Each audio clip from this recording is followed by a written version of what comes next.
Hey folks, Alex here, healthhacksreview.com, continuing to be your health researcher for all the confusing different topics and products out there. Anyways, wanted to make this short little video just to focus on extremely low frequency fields. And within ELF is the acronym or abbreviation. That is actually a part of EMF, electromagnetic fields. With EMF, we have two kind of combinations there. We have an electric field, and we also have a magnetic field. And they can both be independent, and they can also both show up together, depending on what kind of device we're talking about. But the topic of the video really is to just point out that in the infrared sauna industry in particular, and especially one company in particular, is now starting to talk about ELF, not just having low EMF levels with saunas. And so there's definitely been some confusion on that. And I would only point out that the discussion of ELF so far by this one company, and actually picked up by another sauna company as well, they make a lot of claims about there being a threshold of concern for ELF in particular, the electric field, again, portion. And I would say that I have not really tracked down in my research anything that is mentioning that threshold of concern for ELF in particular. And I'll put a few links below in the video. So again, a lot of the statements made or the claims made by that company and a few other companies on EMF in general is pretty weak, and I've never really found anything backed up in studies to basically correlate the dosage that people are getting of non-ionizing radiation in saunas, for example, with ELF in particular, being correlated with any sort of risk or any health issues. You can check out the World Health Organization. It's a great little article on that, and you'd be surprised how few conclusions there really are about ELF, and also even some types of EMF as well as actually having any sort of risk. I would say that remember that EMF is a large spectrum, okay, of frequencies, and that does go into the microwave bandwidth. I would say that probably some of the clearest information or evidence is going to be the microwave part of the bandwidth with like cell phones and Wi-Fi. There's pretty good evidence coming out of Sweden on that. That is not something that you get exposed to, though, in saunas. In terms of EMF that is coming from electrical currents, appliances, wiring, remember that a lot of these studies are either done with animal models or in vitro, so they're just cells in a petri dish. Number two is that those EMF fields coming from wiring and devices like that, those basically in a sauna, that has not exactly been tested. The levels that you're getting exposed to in saunas for brief periods, 15 minutes to 45 minutes, when you look at the actual studies, most of these studies are doing exposures, many times of animals, to 24 hours, or just many, many, many hours of nonstop exposure.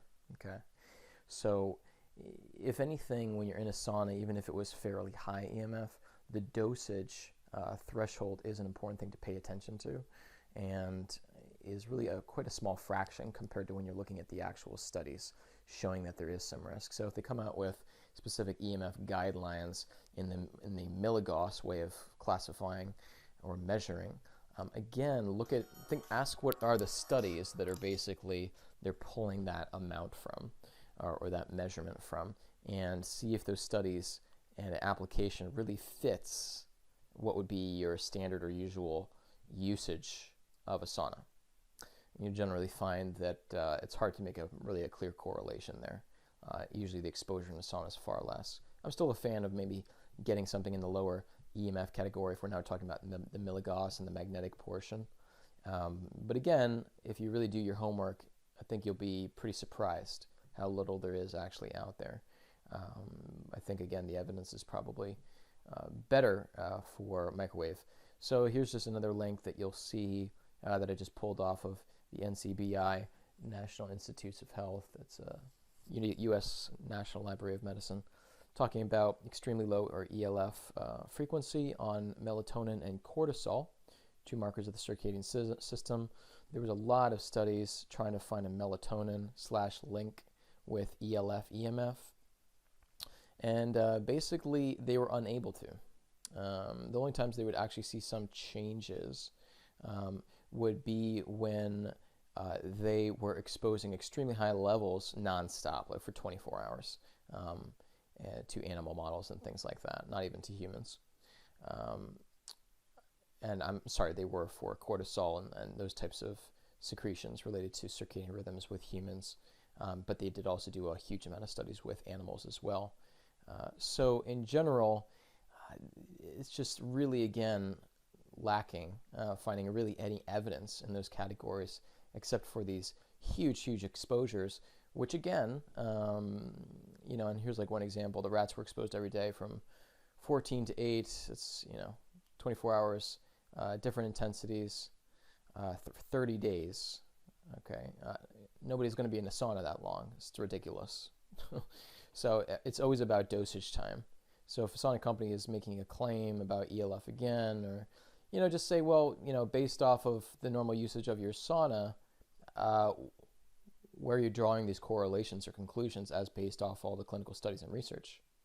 And you'll find that they're just grasping at straws for the most part. And it's kind of a way of intimidating customers, and then ultimately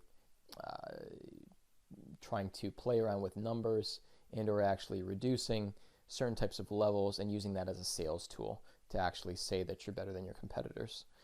So really, a lot of this ELF, EMF has become more of kind of like a marketing tool, if anything. Here we are on cancer.org. Pretty good website. Obviously, there's, you have to always use your discernment with a website like this. But they also go into ELF, another good thing that you can read through here. And, again, really weak on the studies. Basically, it's hard to make really any conclusions except for if you're living directly under power lines for the most part, where, think about it, in the home, that's a non-stop exposure. So again, they are finding some sorts of issues and thresholds of concern that some sauna companies talk about. But when you actually look at the studies, it's just the actual context of how long the exposures are. You can't even draw a correlation to a 15 to 40 minute sauna session, even if those numbers were as high as living under power lines. Again, it's another good kind of article to read through. Here's another one from, lost my thing, where are we? The Chemical Safety Information from Intergovernmental Organizations. Okay. And it's just a summary of a variety of different data, different studies and evaluation. Many studies were being checked out. And so what we'd see here is there's a limited evidence related to the carcinogenicity of extremely low frequency magnetic fields, child leukemia, inadequate evidence for the carcinogenicity of ELF with all other cancers, inadequate evidence for animals, again, studying the carcinogenicity. And we're talking about ELFs here, by the way. No relevant data. Let's see here. So, and this makes up a lot of studies that they're making this conclusion from. So, could we find out one day that there's like some, with our more advanced understanding of biology, maybe 20, 50 years from now, that there's some sort of thing that we're now able to measure in the future and find some sort of effects, possibly. But so far, it's just pretty sparse. And again, remember that most of the studies if they ever found anything that damaging, it was to usually very high exposures, long-term exposures, that does not really correlate to your average sauna usage. And by the way, in some of these articles, you'll see that there were sometimes workers, humans, in highly exposed EMF and ELF, especially scenarios where they're working there all the time. And again, we're really unable to come up with any conclusive evidence in studies about any sort of adverse health effects. So there's really just not much to go on at all. So I'm only pointing this out kind of just to, again, cause you to take a step back, not get sucked up into companies' marketing machines, and just also realize that companies will make up all sorts of claims just to sell products. And then you always have to kind of ask yourself, well, if they're kind of just making up claims to sell products, what else might they be making up? You really have to call people or call companies into question in terms of their integrity and their honesty. They're just trying to push products and cause fear-mongering, not really willing to provide the clear-cut evidence and making their own conclusions, sauna companies, making medical conclusions or conclusions about other things that's not even their business. Then, I say always keep an open mind, always investigate, but definitely request data, request evidence, because ultimately you're paying a few $1,000s, and if that's going to be part of the reason for assessing value and going with a particular product, you very much should be able to have those claims proven to you. And then at that point, if they are, then you could say, okay, I'm justified in spending a few $1,000s here. So that's really kind of what I'm trying to communicate and get across, is just always trying to help consumers to make a more educated choice and discerning through marketing BS versus what's actually true, and assessing real value of these different types of therapeutic healing devices. If you have any questions or you need help buying a sauna, going through different brands out there, finding which one's best for you, you can always reach me on my website, healthhacksreviewed.com, which you'll find the link in the description. If you found this video helpful, you can also just send me a like and or subscribe to my channel. Thank you for watching.